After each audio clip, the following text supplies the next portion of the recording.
Hello class, welcome to Algebra Concepts Lesson 4.4, which is all about transformations of linear functions. By the end of this lesson, you should be able to identify the effects of transformations of the graphs of linear functions. Okay, so let's talk about a little bit of vocabulary first.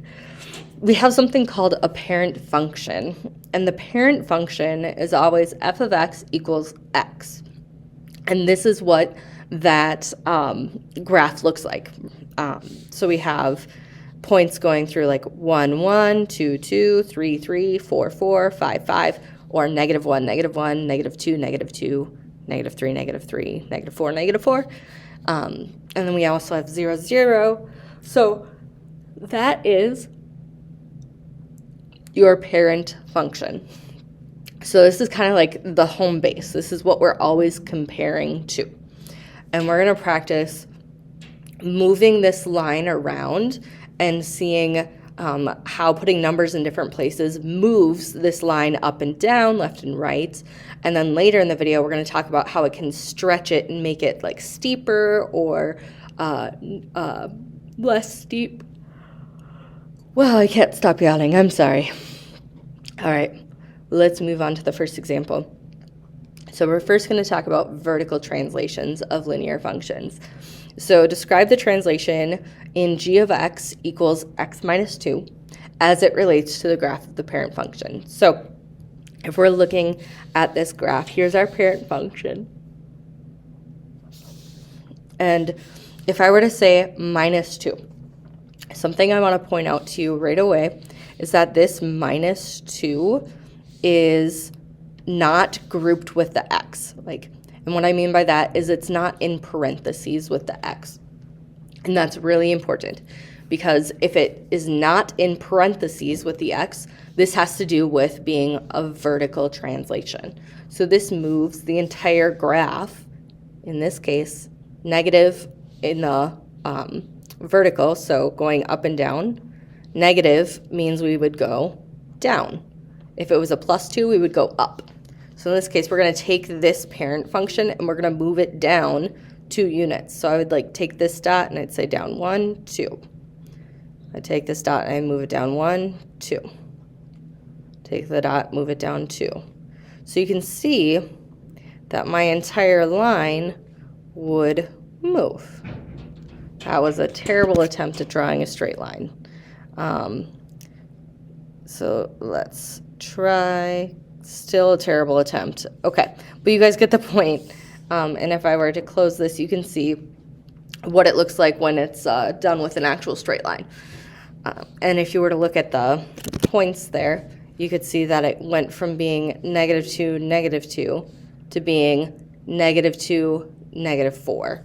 It went from being 0, 0 to being 0, -2. The only number that changes is the y value, okay? So if we have this problem, describe the translation in g of x equals x plus 3 as it relates to the graph of the parent function. So I want you to tell me, does it go up or down, and by how much? Good luck. Hopefully you said plus means it goes up, and then you said it would go up 3 units. Okay, just to kind of give you a visual of that, here's our parent function. And if I type in g of x equals x plus 3, you can see that the green line is the one that we just added in, and it just moved up 3. Okay? So now let's move on to example 2, which is now talking about horizontal translation. So that means we're moving from left to right, or either direction, okay? And the way you know if it's a horizontal translation is if it's inside parentheses with your x, okay? So in this case, you can see I now have parentheses around my x plus 5. That tells me that it is grouped with my x. It's a horizontal translation. And with horizontal translations, the general way that you write it is x minus however many units you're moving it. So in this case, we're moving it left 5. And the reason I know it's left 5 is because a minus, a negative would turn into a plus. Okay? So x plus 5 actually means left 5 units. If I had x minus 5, that would mean right 5 units. Okay, so sometimes students just try to remember that x is kind of the opposite of the sign. So if it's a plus, you're actually going left. If it's a minus for x, you're going right. Okay, and you can see this is what the graph would look like. So it's really important that you make a note to yourself on how to tell if it's left versus right, because that's one of the #1 errors students make. So now I want you to take a minute and describe the translation for g of x equals x minus 7 as it relates to the graph of the parent function. So I want you to tell me, is it going left, right, up, or down? Go ahead and take a minute, think about it. Good luck. Hopefully you said this went right 7 units, okay? And the reason I knew it was right was because I had a minus. So if I check that out, I have my parentheses, I say x minus 7, you can see it jumped over to the right. If I were to change it to a plus, you can see it jumped to the left, okay? So x minus 7 gave me a graph that was moved 7 units to the right. Now let's look at doing multiple things at one time. So now you can see I have x minus 6 in parentheses. So this is a horizontal. This is a left and a right situation. And then I have a plus 3, so that's a vertical. So I want to think about that. That minus 6 means I'm going to the right 6 units.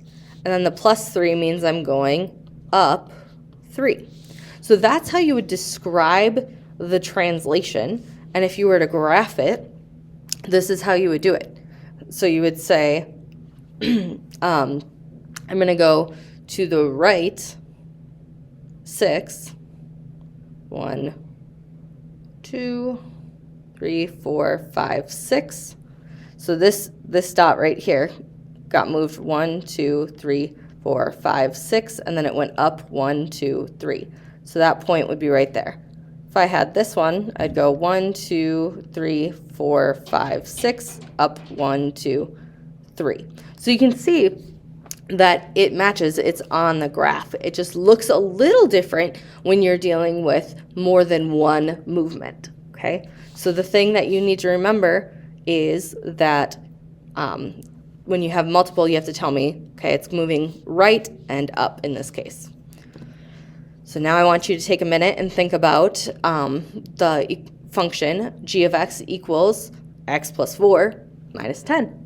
And think, how does that move? Good luck.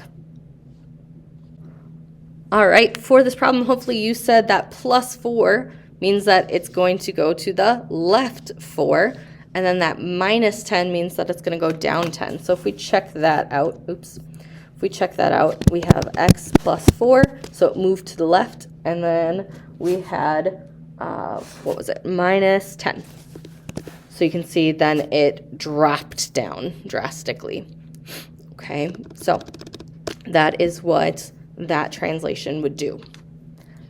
Next up, we're going to talk about not just moving things, we're going to talk about like stretching things, so making things steeper and whatnot. So in this case, like I have the point 0, 0, okay, that's going to stay the same. But if I try 1, 1, if I plug a 1 in here, so 2 times 1 would be 2. So now I'm going to go from 0, 0 to 2, 1. If I plug a 2 in, what's 2 times 2? It's 4. So it's going to go all the way up here.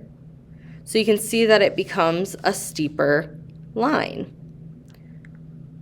So you can see it kind of changes the line. How about you look at this much nicer drawing over here?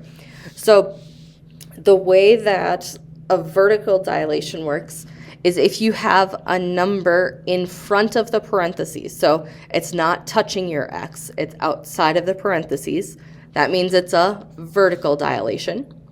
If it is a number that is bigger than 1, if it's a number that's bigger than 1, then it gets steeper, okay? If it's a number that's less than 1, it gets flatter. So less than if the number is less than 1, it gets flatter. And let me show you what that means. So if I have g of x equals 2x,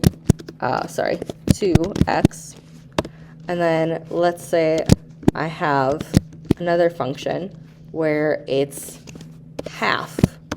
So it's a number that's less than 1. See how that purple line is flatter than the original parent function? So what those two things are called, when it's called steeper, or when it looks steeper, that's called a vertical stretch. When it gets flatter, that's called a vertical compression. Okay? And you do need to know those terms. So you need to know that when it looks steeper, that's a vertical stretch. When it looks flatter, that is a vertical compression. Because you're going to have to tell me when it's vertical versus horizontal. And we'll talk about horizontal next. All right, so we just finished talking about the vertical dilations. So the horizontal dilations are going to be pretty similar, but there are a couple of significant changes. So first of all, the number that is being multiplied with the x has to be inside those parentheses. If they're not inside the parentheses, we're going to call it a vertical. Okay, so again, if you look, our number is outside of parentheses, so we refer to it as a vertical dilation. And now our number has moved inside of the parentheses to be with the x, so it's a horizontal dilation. And when we are working with that 1/4 just gets multiplied with your x value. So -4 would become a -1. 0 would still be 0. And then 4 times 1/4 would just be a +1. And then if you were to plot those points, you would get this green line right here. So now this time, when we are talking about horizontal dilations, when it looks like it's getting flatter, we call that a horizontal stretch. Then when it is getting steeper, which I'll show you an example of that in just one second, that we're going to call that a horizontal compression. So you want to make sure that you have that written down in your notes. Let's take a look using Desmos. So here's g of x equals 1/4 x. Okay, so that's the same graph that we were just looking at. But now let's say that we change that to equal 4, or to have 4x on the inside of the parentheses. You can see that got a lot steeper. So we call that a horizontal compression. Okay, so let's go back here. Make sure you have that written down, and I'm certainly happy to talk you through the horizontal stretch and compression versus the vertical stretch and compression. I know that can be something tricky to remember. Maybe this is a good opportunity to make yourself some flashcards to memorize these pieces of information. So then, if we look at this one, describe the translation in g of x equals, and then parentheses, 8x, as it relates to the graph of the parent function. So when your number is greater than 1, this is going to be a horizontal compression. Okay, so that's what you would write for your answer for a problem like this. All right, our last topic for today is reflecting functions across the x-axis. So I'm actually going to jump over to Desmos first, and I'm going to take that f of x equals x, and I'm going to make it a negative x. Now, if you look at that, you can see it just flipped everything, right? Like this point right here, which was 2, 2, is now 2, -2. It just flipped it over the x-axis. It reflected it over the x-axis. Okay, and same thing goes for all these other points. This -4, 4 becomes -4, -4. Okay, Hopefully you can see that reflection. So if you have a negative out in front of your x, so if we have something like this, you can see that it just flips it. Now, if we were to change it even a little bit more and say -1/2 x, you can see that it flipped it first. So it reflected over the x-axis first, and then that 1/2 is outside of the parentheses, so it's a vertical dilation, and that would be a vertical compression, okay? So this is reflected over the x-axis and has a vertical compression. So you have to pay attention to all of the details that you are given, so that way you don't miss a piece of information when you're describing how things change. Okay, so if you have questions about this example or anything else from the video, please don't hesitate to ask. I am happy to help you. I hope you have a great day.